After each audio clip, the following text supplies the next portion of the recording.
Os pontos de Fernando Lima. Ora viva, boa noite, bem-vindo a mais um espaço, Os Pontos de Fernando Lima. Já sabe, todas as semanas estamos aqui para analisarmos os principais acontecimentos da semana. Uma semana, Lima, particularmente rica de acontecimentos por analisar.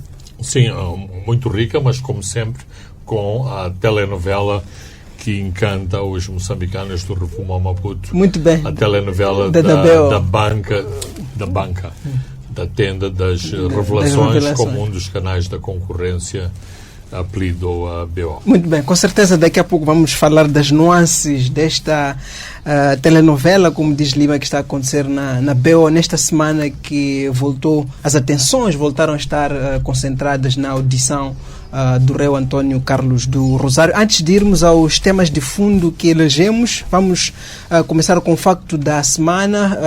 Semana a semana, o nosso comentador Fernando Lima tem sempre o tema que, na sua perspectiva, marca a semana, e hoje elegeu o facto de Moçambique poder vir a receber então este reconhecimento, se vamos chamar assim, por este contributo na redução da desflorestação e também da emissão de dióxido de carbono. Lima.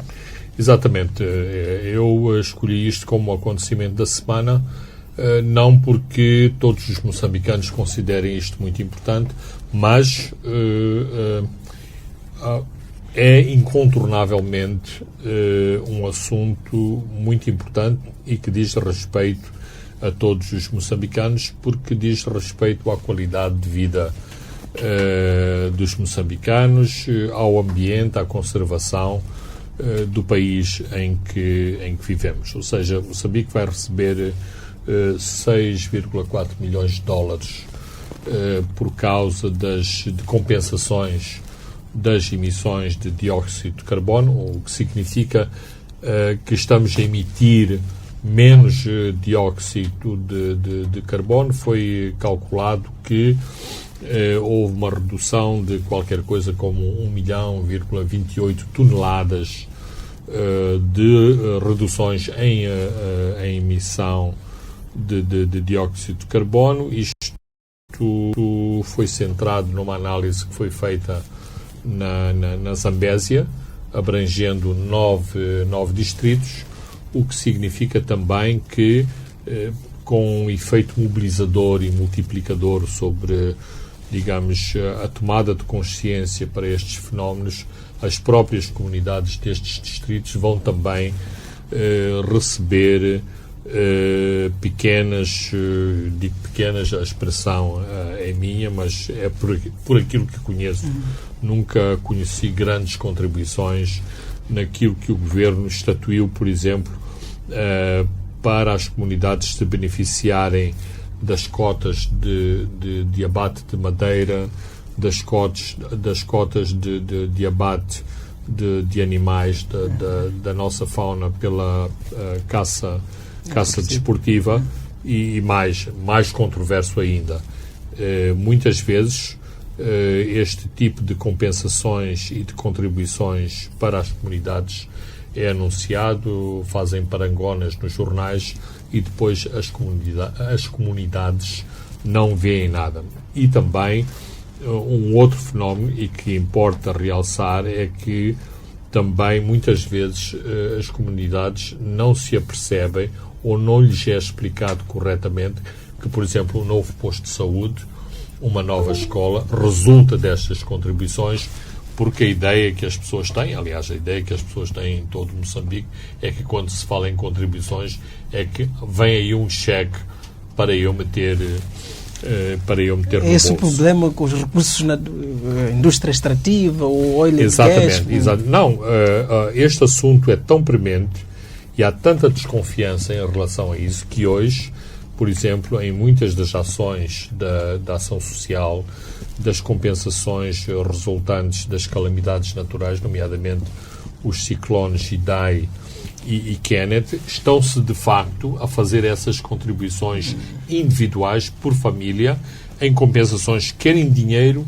querem em espécime, exatamente para mostrar que não é uma coisa vaga, que não é via posto de saúde, via caderno escolar ou via nova escola, mas que é através de compensações que as famílias recebem, que também têm os seus quês. Por exemplo, acompanhamos em Cabo Delgado, as populações recebem o voucher para irem ao supermercado e vão negociar o voucher com outra família que não tem nada a ver com as emergências, mas isso significa que a pessoa ficou não com 100% do voucher, vamos dizer 95%, 90%, a outra família vai comprar as coisas que quer e esta família fica com o cash para quê? Como não tem renda, mas precisa de troncos para fazer a sua casa, precisa de pagar ao carpinteiro que está a fazer a sua casa no centro de deslocados, usa o voucher da comida para fazer a sua própria renda, familiar. Mas pronto, essa é a estratégia e também é uma estratégia para evitar que os funcionários que preparam os vouchers se distribuam entre si destes arranjos para acudir às necessidades destas famílias. Muito bem, vamos entrar para os assuntos que elegemos para esta noite. Vamos começar, chamar também um tema controverso, usando a sua expressão, 4 dias depois do Presidente da República ter ordenado às Forças de Defesa e Segurança para concluírem o dossiê Mariano Nhongo, que no fundo é o dossiê Junta Militar da Renamo, como o Presidente chamou. O líder da autoproclamada Junta Militar da Renamo foi morto na segunda-feira em Xeringoma, Sofala. Como disse, é um tema controverso, até a medir pelos comentários, pelas leituras que foram surgindo ao longo da semana. O que pergunto, Lima, é se é normal esta forma de resolver problemas políticos? Bem, a questão, Armando, é se de facto havia um problema político e se esse problema político passava pelo governo do dia. Que havia um problema político, não tenho dúvida. Esse problema político é decorrente de controvérsias dentro da Renamo, e já lá vamos à explicação de qual é o ponto, mas vejamos, e de uma forma não emocional e muito direta. E a minha argumentação nem sequer é original. Por exemplo, Mariano Nhongo, decepcionado com as escolhas feitas no Congresso da Renamo, que elegeu Ossuf Momad, e por isso mesmo Nhongo acusava Ossuf Momad do grande traidor, porque não correspondia aos objetivos da Renamo. Que estava a trair a Renamo. Exato. Não vi nenhuma ação de Mariano Nhongo contra a direção da Renamo, contra militantes da Renamo que seriam da outra facção. Não, as pessoas que foram vítimas dos ataques de Mariano Nhongo eram pessoas que estavam a passar nas estradas moçambicanas e na última ação que é conhecida e que é atribuída a Mariano Nhongo, inclusivamente foram também morta uma pessoa ou 2 pessoas. Mas este Lima sempre foi o DNA da Renamo, tudo esta Renamo de Afonso de la Cama, que sempre que não encontrasse o que queria na mesa do diálogo, e as matas e as armas, por assim dizer, para continuar a política por outras formas. Exatamente, Armando. E isto revela também uma grande deficiência do Estado. É assim, quando o Estado não tem uma eficácia militar e de manutenção de lei e ordem de tal forma, digamos, poderosa para fazer face a este tipo de desafios, depois tem que resvalar para o campo político e para o campo dos arranjos arranjos em face das forças em presença. Mas se despirmos essa carga emocional, isto é como, por exemplo, os acontecimentos na América Latina, em que os governos do dia têm que negociar com os narcotraficantes. Claro que os narcotraficantes estão à margem da lei, mas eles são tão poderosos que os governos do dia, ou pedem auxílio às forças especiais norte-americanas para intervirem em vastas zonas do território, como a Colômbia ou como o México, ou têm que fazer acordos com essas mesmas forças porque elas já se constituíram em contrapoder. Este é, numa dimensão muito menor, um dos dramas aqui em Moçambique. Por exemplo, se à partida se tivesse neutralizado Mariano Nhongo, este assunto não se arrastava, e temos agora, e como corretamente caracterizaste, uma situação em que, se eu olhar para a imprensa, por um lado, há aquela imprensa pura e dura de apoio ao governo que acha muito bem que, sim senhora, eliminou-se este problema, embora eu tenha dúvidas se eliminamos. São as dúvidas de todos nós. De facto, mas o outro problema é de quase lamentar a morte de Nhongo, ou seja, quase como um mártir deste tipo de disputas que foi inicialmente um problema da Renamo. E qual foi o problema da Renamo? O problema da Renamo é que, de facto, não é questão de o líder ser Ossuf Momad ou não ser Ossuf Momad. É que, com a passagem da liderança da Renamo para Ossuf Momad, digamos que há um novo grupo de liderança dentro da própria Renamo e que não deu espaço para outras sensibilidades. E quando eu digo sensibilidades, é sensibilidades em todo o domínio, não é só... Aqui nós estamos a falar de esquerda e direita, de sociais-democratas, conservadores. Não. No espaço africano e no espaço moçambicano, as sensibilidades são o sul, o norte, as etnias.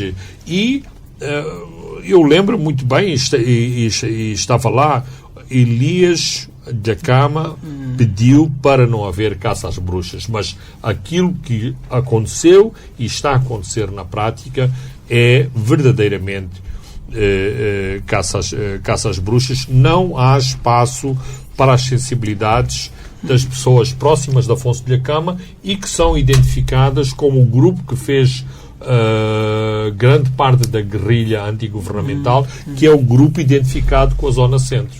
Lima, matou-se Nhongo, será que matou-se também o problema, matou-se a junta militar da Renamo? É uma dúvida que se coloca a todas as pessoas que minimamente tentam analisar este fenómeno, e a resposta também tem que ser com várias vertentes. Numa visão pós-Savimbi, usando o exemplo angolano, a eliminação de Savimbi foi, digamos, a pacificação final da UNITA. Hoje a UNITA é um partido político, participa politicamente no processo angolano, não há nenhuma força no mato, na floresta, que disputa o poder do dia. Há essa possibilidade, ou seja, com a morte de Nhongo, as forças remanescentes aderirem ao processo de reconstrução nacional e, portanto, entrarem naquilo que nós habitualmente designamos de DDR, ou se houver energia, capacidade, alguma liderança, as forças remanescentes continuarem aquilo que... Esse risco é real? Não me parece. Porquê? Porque houve um trabalho que foi feito, que falhou, eu diria, porque toda a estratégia que foi traçada, incluindo a participação de Mirko Manzoni, o representante do secretário-geral das Nações Unidas, era no sentido de levar ao convencimento, para não lhe chamar capitulação, ao convencimento dos elementos da junta militar para aderirem ao DDR.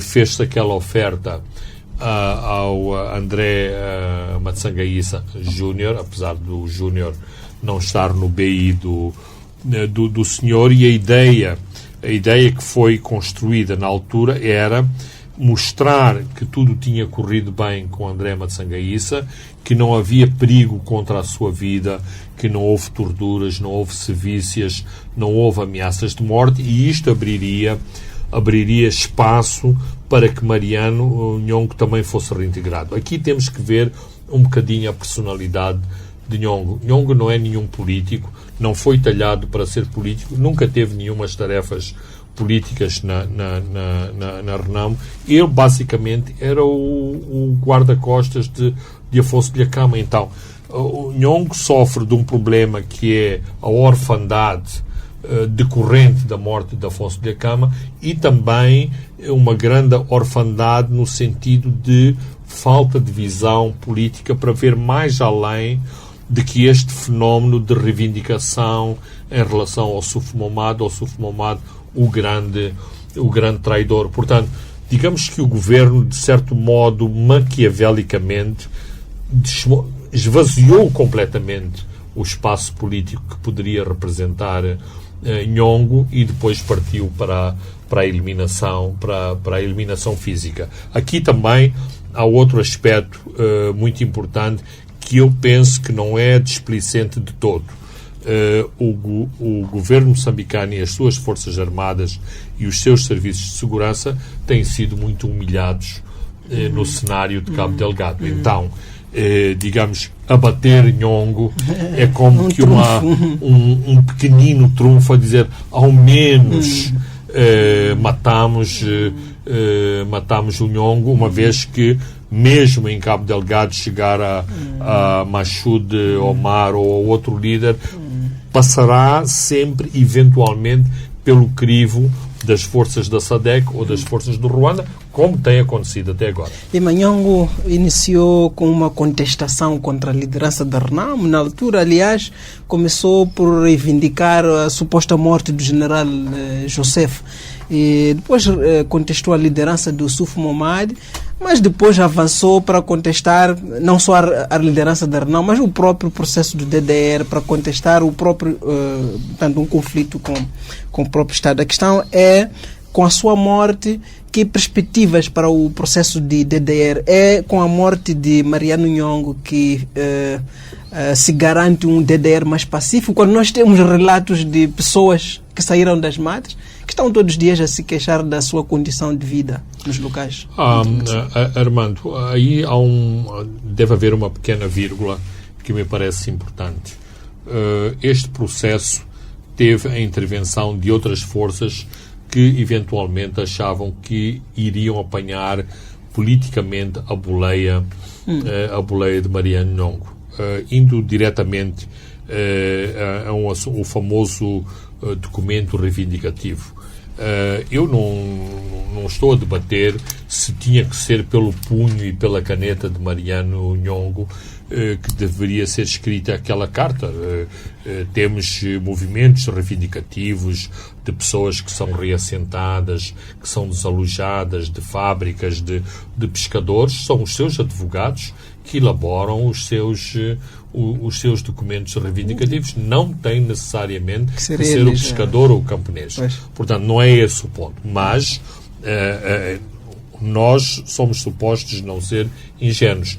Alguém fez aquele documento de reivindicação para, do meu ponto de vista, tentar negociar, não com o governo, mas com a Renamo, um espaço que estava e está a ser negado atualmente dentro da Renamo. Ora, isso falhou.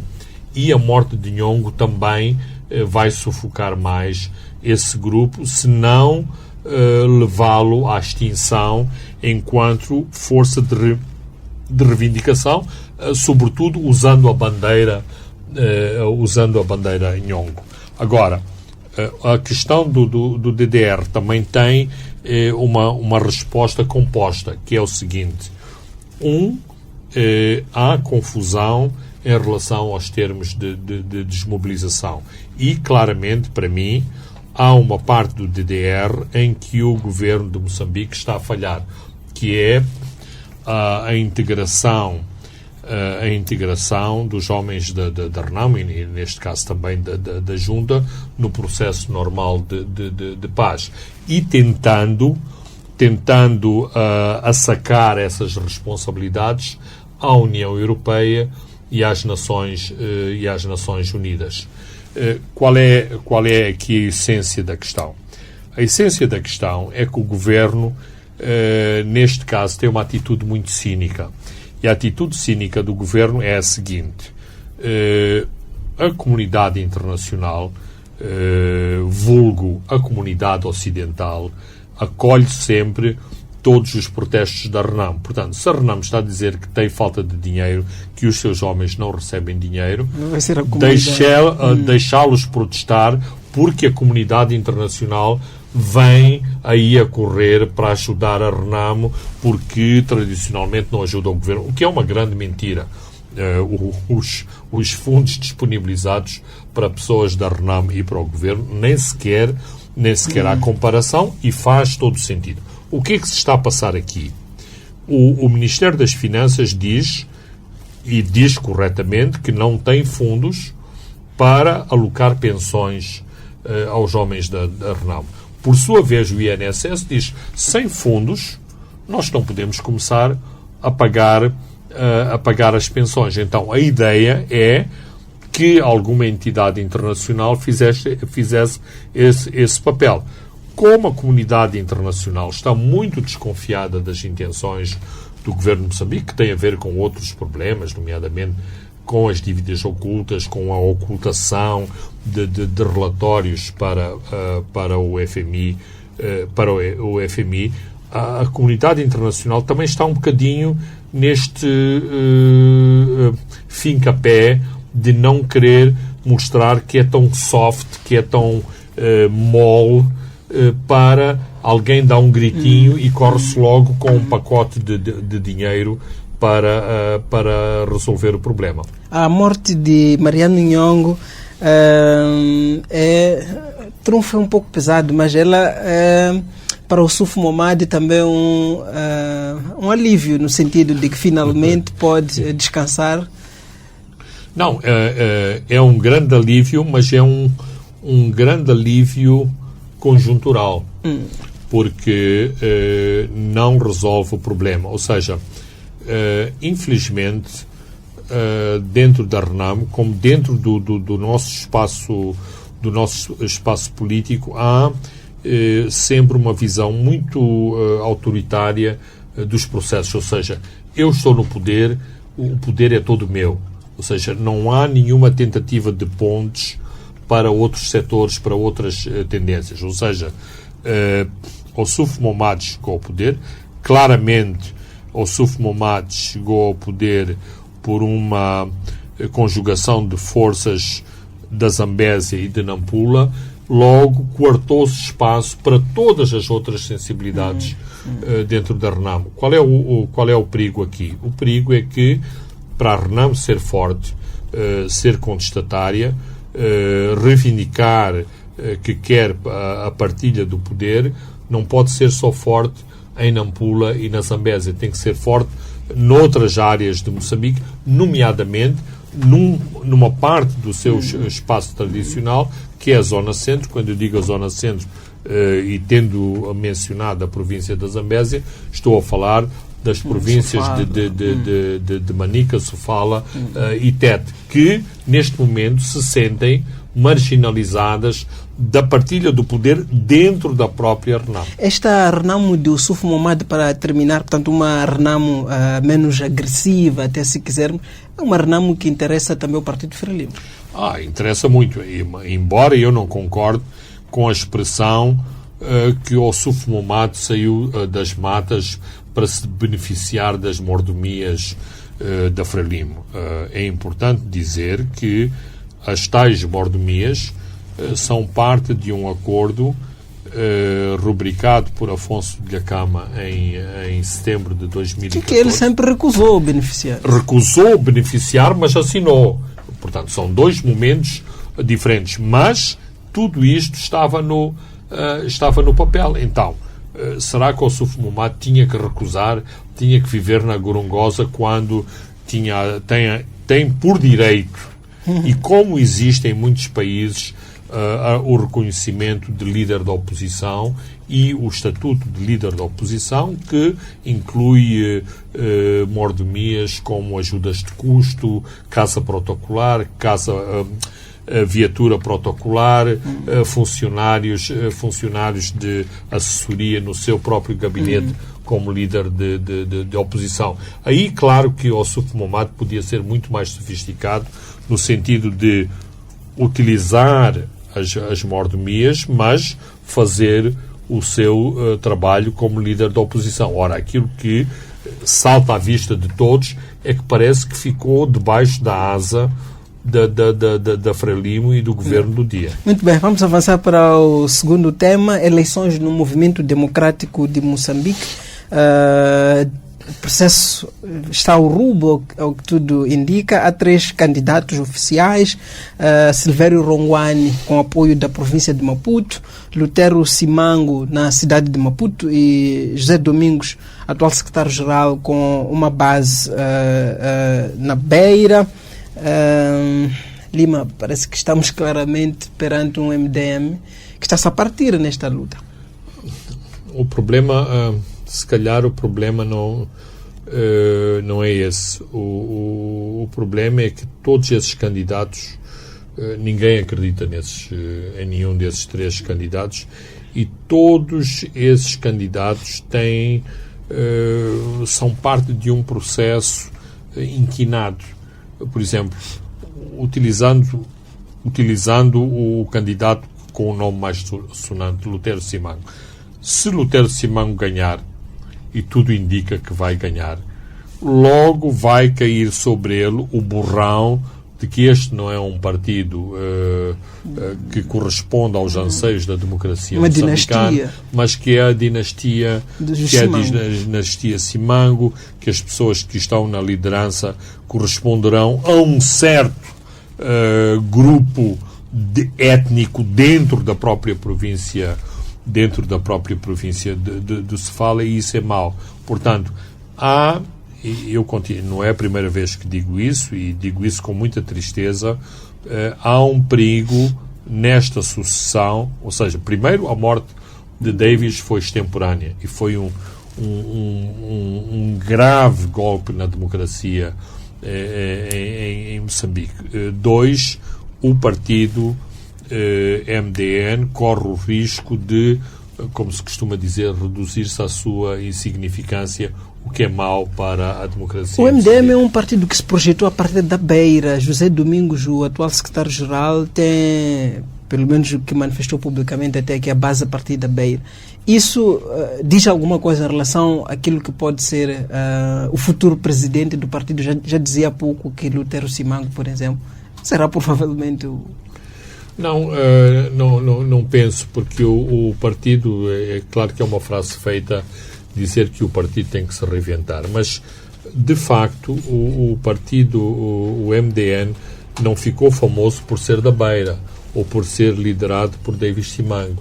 Ficou popular porque respondia a muitos dos anseios de setores da população de Moçambique que se sentem marginalizados neste país, nomeadamente a juventude. O MDM, num determinado momento, era o partido da juventude, era um partido que estava claramente a roer as franjas desta área do próprio partido do próprio partido Frelimo. Era um partido muito urbano, portanto era um partido muito mais educado, muito mais sofisticado.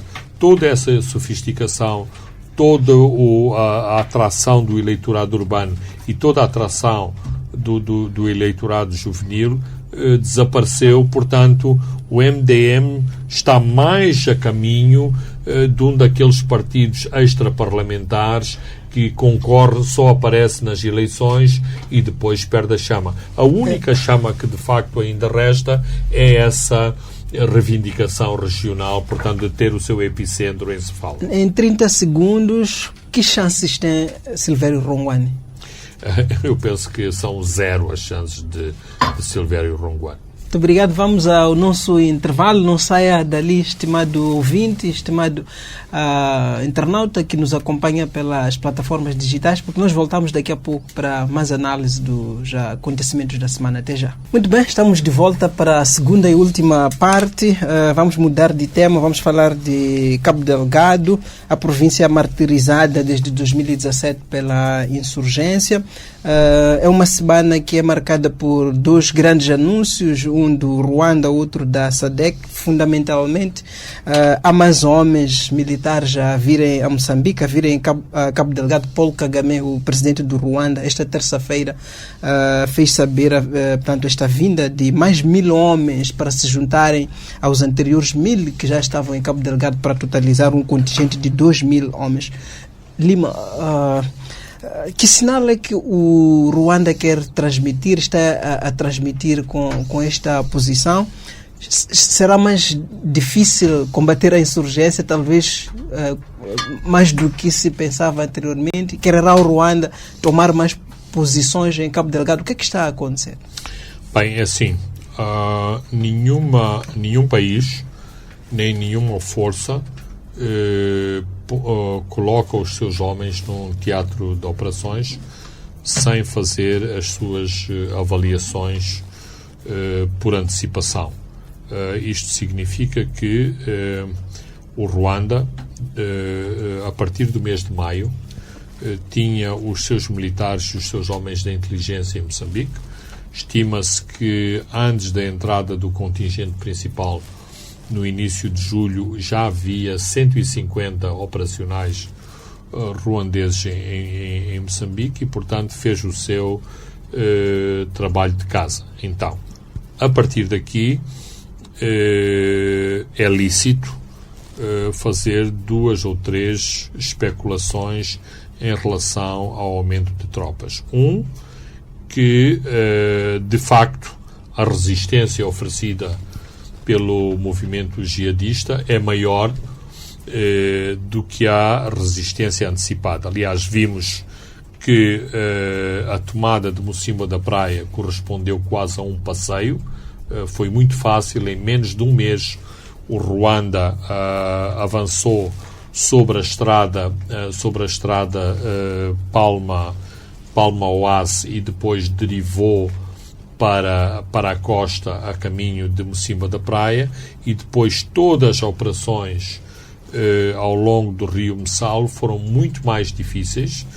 Ainda há muitos pormenores que nós não conhecemos, mas tudo indica que não foi tão fácil como se antecipava. Aliás, as próprias fotografias das bases dos insurgentes mostram que eram bases bem fortificadas, que eles estavam preparados para receber, digamos, uma força adversária. 2, tem a ver com a estratégia adotada pelo Ruanda, ou seja, eu chamar-lhe uma estratégia de rolo compressor, ou seja, pôr o inimigo sempre a defender-se, sem ter tempo de se reagrupar e sem ter tempo de dar uma resposta muito forte. Ora, isto necessita de um grupo grande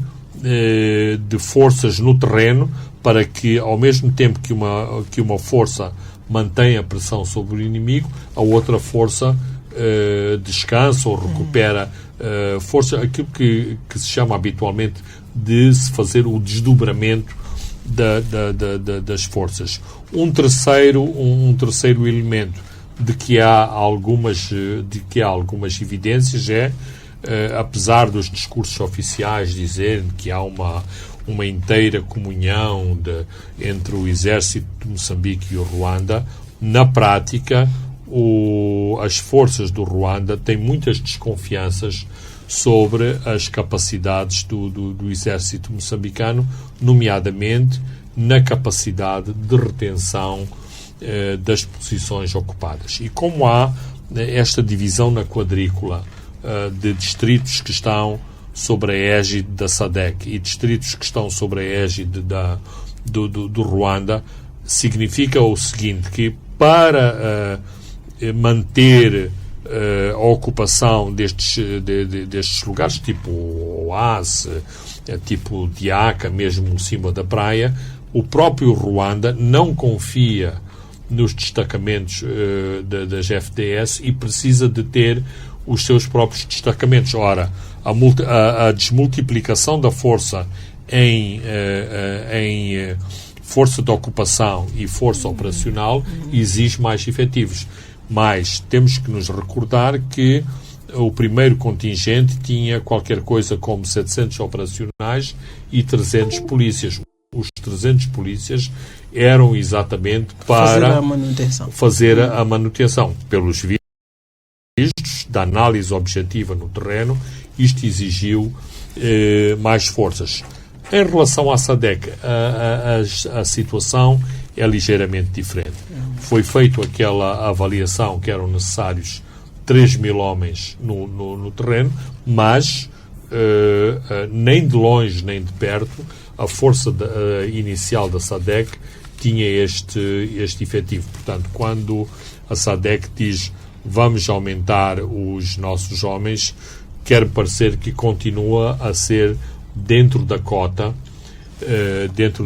que foi estabelecida inicialmente. Mas, mais uma vez, corresponde também a essa perspectiva. Há um perímetro e um território que precisa de ser defendido, guarnecido, e isto só pode ser conseguido com a presença de forças, com a disponibilidade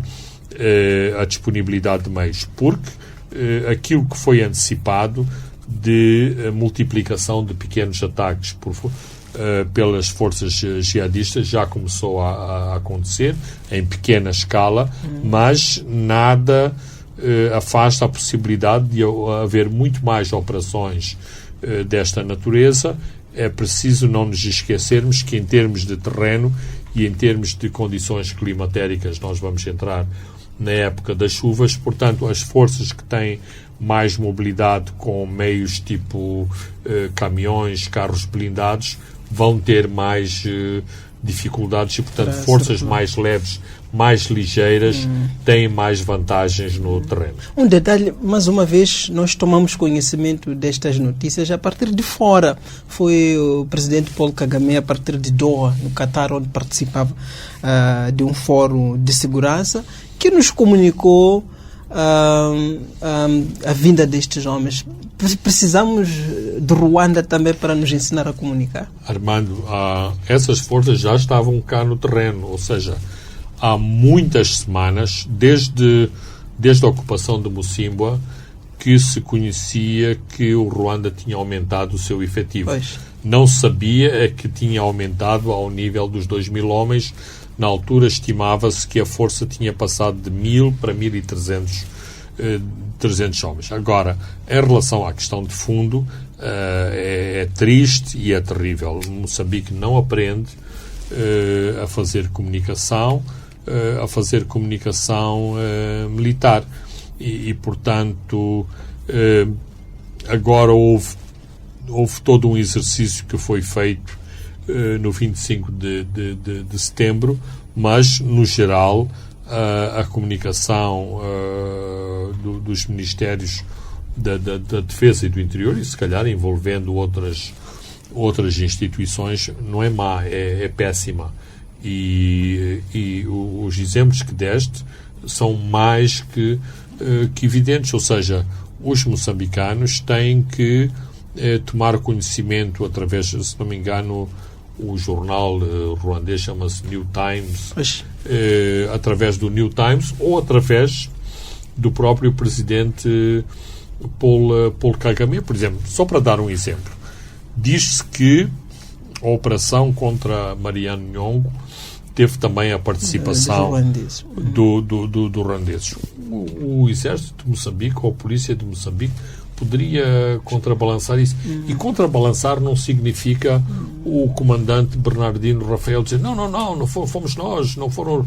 Não, tantas maneiras de se fazer boa comunicação em que afasta essa suspeição. Eu já vinha para aí mesmo. Os ruandeses que estão em Moçambique estão apenas em Cabo Delgado. Ainda há pouco, quando o presidente dirigia esta cerimónia de graduação na Maloa, na Manhissa, nós vimos a presença de homens ruandeses naquela.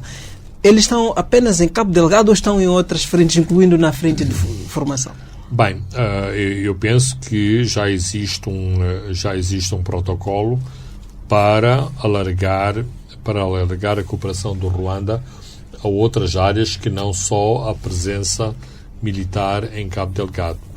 E se nos recordarmos, desde o início, que foi dito que as forças militares ruandesas vinham para fazer a reforma das Forças Armadas de Moçambique. Portanto, quer-me parecer, e eu notei essa presença de ruandeses nesse exercício policial que teve lugar em Maluana, isto corresponde a um alargar de responsabilidades do Ruanda.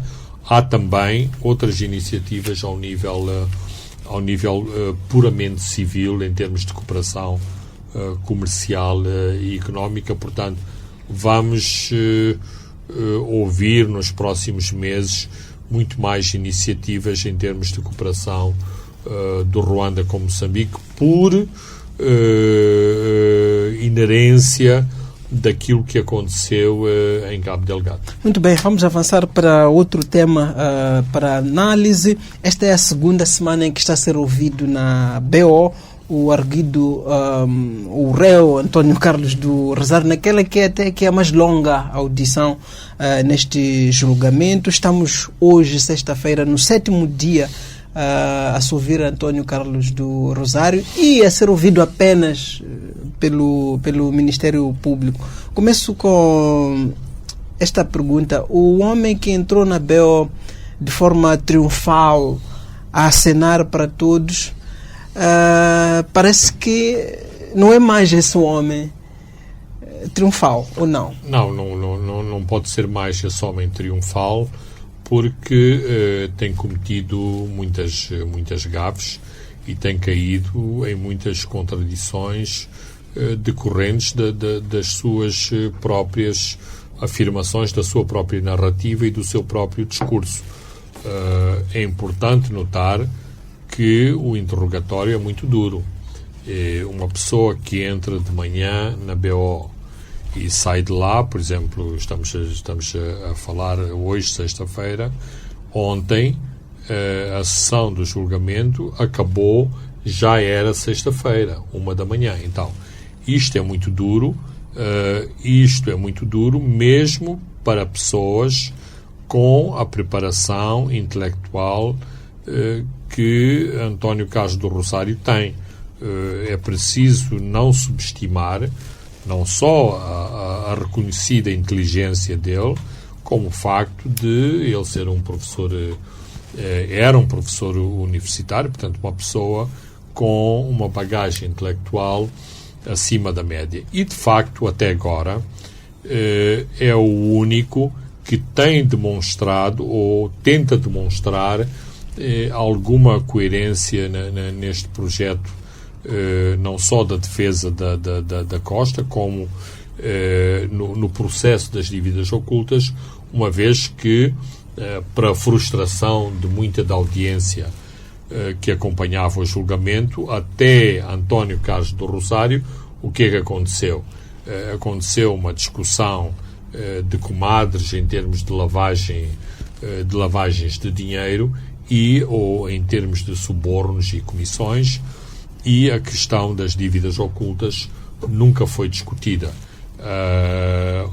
As passagens em termos de interrogatórios, quer de Cisino Mutota e de Gregório Leão, foram muito fracas, mas, inclusivamente,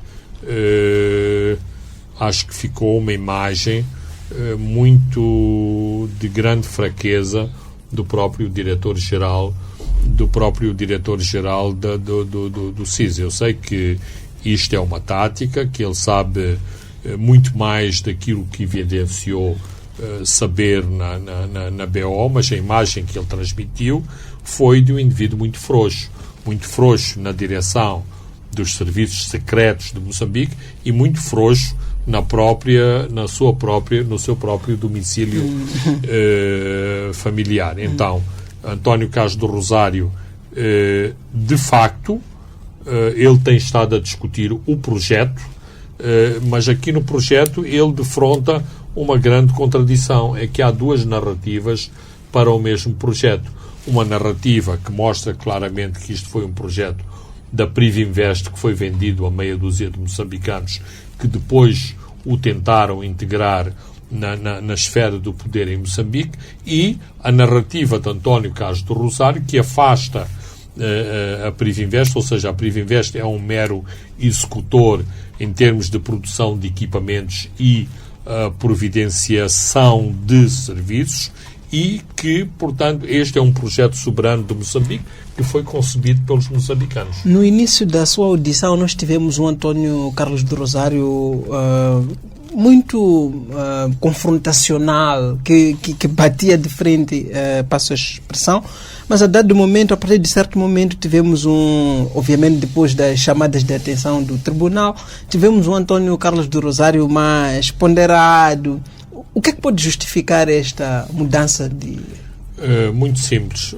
Por um lado, acho que o juiz também tem sido muito influenciado pelo espaço mediático que é o próprio julgamento. E, no meu entender, ele deu um espaço a António Carlos do Rosário que ele nunca deveria ter tido. Independentemente de reconhecermos as suas capacidades intelectuais, ele é um réu, não é um ator de cinema na tenda da BO.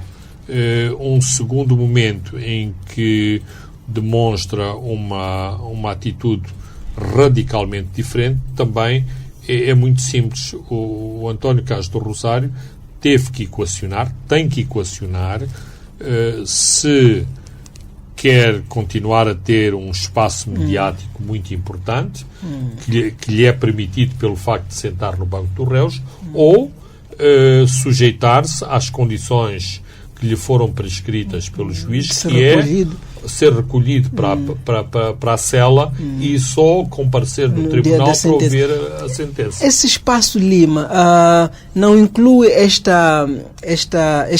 aspecto de António Carlos do Rosário querer chegar à altura em que a sua defesa passa a colocar-lhe as questões e encontrar, vamos lá dizer, um caminho para colar ainda mais o coordenador, o então coordenador do comando operativo, e insistir ainda mais nesta ligação com o presidente Inúcio? Armando, é uma interpretação e é lícito que haja essa interpretação.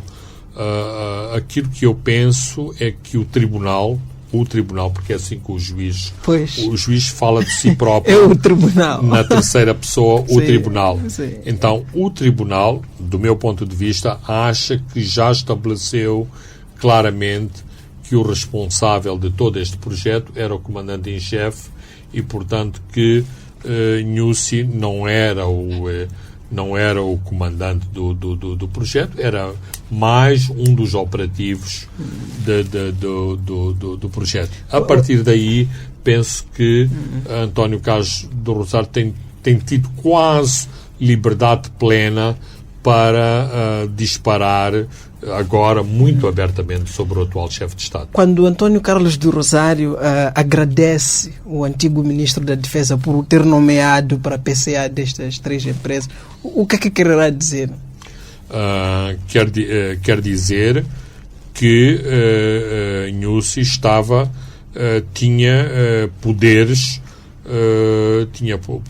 significativos dentro desse projeto. Mas, Armando, a questão de fundo, quanto a mim, é a seguinte. Eu acredito na regeneração das pessoas e que, portanto, este governo, face ao tipo de desafios que tinha, face ao tipo de acusações que estava a enfrentar, resolveu, como se costuma dizer, talhar a eito, separar o trigo do joio, e isto é apenas uma figura de estilo, claramente, porque, quanto a mim, é a mesma Frelimo, é o mesmo governo, mas há claramente, em termos formais, um separar de águas. E há um governo até janeiro de 2019 e há um outro governo de 2019 para a frente, onde foi preciso sacrificar algumas vacas sagradas. Ora, este sacrifício, se eventualmente foi bem aceito por alguns setores, há claramente outros setores que não o contestam e, utilizando a expressão daquele movimento americano do Me Too, eu usaria isto ao contrário. Why me? Ou seja, porquê eu? Porque é isto que todos os dias nós ouvimos na BO. Porquê eu e não aquele outro? Ainda esta semana, Lima, soubemos que afinal, Manuel Chang é o melhor ministro da Economia e Finanças de Moçambique independente. Um ministro patriota, estou a usar os termos de António Carlos de Rosário, um ministro patriota que fez das tripas o coração em nome da soberania do país. Temos um país, Lima, a sacrificar o seu melhor ministro. Claramente, mas Armando, isto exatamente corrobora o que eu estava a dizer anteriormente. Há aqueles que são as vacas sagradas que têm que ser sacrificadas e há outras vacas sagradas que conseguiram atravessar o rio, não sei se é o rio ou é o mar Vermelho, na fuga às perseguições, se não me engano, naquele tempo era das forças do Egito e que foram para a Terra Prometida. Portanto, não sei se estamos aqui numa nova travessia do Mar Vermelho. Mas isto também, e para complementar esta análise de fundo, isto significa que, ao nível do Partido Frelimo, não é de todo consensual que era preciso sacrificar estas vacas sagradas e que as tais vacas sagradas que foram mandadas para o cutelo, como se costuma dizer, estão a resistir o máximo que podem a serem degoladas e a serem imoladas como as vítimas das dívidas ocultas. Além de António Carlos do Rosário insistir no coordenador do comando operativo, ele continua também a desvalorizar as provas do Ministério Público. Que estratégia é esta? Bem, eu penso que essa estratégia só pode colar ao nível do mediatismo do julgamento, ou seja, do julgamento ter virado telenovela, porque, por exemplo, tentar colar, não sei se alguém acredita que de facto o relatório da Kroll tem que ser desvalorizado porque aquilo é feito por espiões. Quer dizer, espiões há em todo o lado. O próprio António Carlos é um espião. Sim, ele é um espião. Ele foi contratar uma empresa americana para dirigir os seus barcos. Então, e aqueles que foram os tais americanos que vieram dirigir os seus barcos, eram espiões ou não eram espiões? Ele fala, os relatórios das três empresas foram auditados pela Ernst & Young. Será que a Ernst & Young, todas as pessoas que trabalham na Ernst, incluindo os consultores externos que têm que vir a Moçambique para fazer determinadas consultorias especializadas, há um potencial de serem ou de não serem? Portanto, é assim, Armando, não cola. Não, esse tipo de argumentos, por exemplo, dizer que parece que esta assinatura, quer dizer, ter dúvidas da sua própria assinatura. Liva, duas perguntas. Ematum, MAM, Proíndicos, diz que eram empresas viáveis que foram sabotadas. E a outra pergunta é se, no geral, esta audição está a trazer ou não informação relevante e importante para este processo. Eu penso que sim, que está a trazer informação importante e informação relevante, e ainda não ouvimos tudo. E, sobretudo, para as pessoas que não tiveram a oportunidade de ler toda a documentação do julgamento de Nova Iorque, há muita da informação que é repetição do julgamento de Nova Iorque. Então, mas aquilo que me parece também relevante e importante é que temos, surpreendentemente, eu diria, um tribunal e um Ministério Público muito bem preparado neste julgamento. Por exemplo, eu posso estabelecer uma comparação. O Ministério Público ou os funcionários do Ministério Público do julgamento de Carlos Cardoso eram muito fracos, tiveram uma participação muito pouco relevante em todo o julgamento. Aqui, e a partir de um certo momento em que o juiz decidiu dar o protagonismo principal ao Ministério Público, temos visto um Ministério Público muito bem preparado, os dossiês tudo que é aquela fraqueza tradicional que atribuímos a nós próprios, que não somos organizados, isso o Ministério Público está a demonstrar que está organizado, recolheu muita informação e que está à altura de pessoas sofisticadas como o António Carlos do Rosário, quando contesta determinada informação que é... É por sabotagem que não temos MAME, Proíndicos e Yamato? Não. Não é, e não havia viabilidade numa grande parte destes projetos. 2, os estudos de viabilidade são muito fraquinhos e qualquer técnico mediano especializado em fazer estudos de viabilidade desqualificaria estes estudos. Mas eu estou a falar sobre isto baseado em pareceres exatamente de técnicos que trabalham para as 4 grandes empresas de consultoria baseadas em Maputo e que desqualificam estes detalhes. Mas, Armando, não somos ingênuos. A partir do momento em que as dívidas ocultas se tornaram uma coisa diabólica e em que, portanto, tudo o que é projetos relacionados com as dívidas ocultas é algo que ninguém quer tocar, claro que estes projetos sofreram este estigma, incluindo de funcionários governamentais. Mas para tentar colocar um equilíbrio nestas análises, eu tenho falado com vários executivos das pescas e até agora não vi nenhum executivo das pescas que acha que aqueles barcos são fantásticos e que tenha recebido até agora,